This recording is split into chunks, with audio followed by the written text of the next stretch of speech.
বন্দে মাতরম গান নিয়ে কংগ্রেসের তৈরি হওয়া বিতর্ক প্রসঙ্গে এবার মুখ খোলেন বিজেপির বিধায়ক তথা প্রাক্তন আইপিএস ডক্টর রাজেশ কুমার। সম্প্রতি স্বাধীনতা দিবসের দিন বন্দে মাতরম গানের সময় খানিকটা অস্বস্তি প্রকাশ করেছিলেন কংগ্রেসের শীর্ষ নেতৃত্ব। সোনিয়া গান্ধী, রাহুল গান্ধীর মতো কংগ্রেসের শীর্ষ নেতৃত্ব খানিকটা অসন্তোষ প্রকাশ করেন বন্দে মাতরম গানের সময়, যা সোশ্যাল মিডিয়ায় রীতিমতন ভাইরাল। ইতিমধ্যে বিষয়টি তীব্র সমালোচনা করছে বিজেপির কেন্দ্রীয় নেতৃত্ব। বন্দে মাতরম গানের মাহাত্ম্য বোঝাতে গিয়ে জগদ্দলের বিধায়ক কি বলেছেন শোনাবো।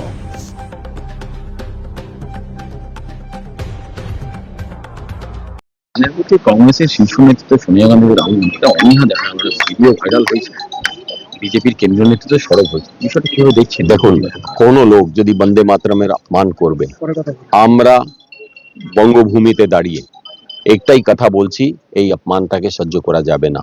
আমাদের গর্ব বন্দে মাতরম। ভারত সরকার নতুন আইনও নিয়ে এসছে। কংগ্রেস সব সময় রাষ্ট্রভক্তি, রাষ্ট্রপ্রেমের যত প্রতীক চিহ্ন আছে সকলের প্রতি তারা এই ধরনের উদাসীন এবং এই ধরনের অপমান ওরা সবসময় করে এসছে। কিন্তু আমরা চাই বন্দে মাতরমের অপমান যেন কোনো মতো সহ্য না করা হয় এবং এদের বিরুদ্ধে যা লিগ্যাল অ্যাকশন নেওয়ার দরকার আছে ওটা যেন নেওয়া।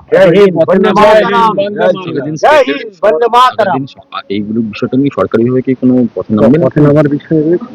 ওটা মানে আমি বলছি, আমাদের সরকার, আমাদের শীর্ষ নেতৃত্ব ব্যাপারটাকে খুব ভালোভাবেই দেখছে।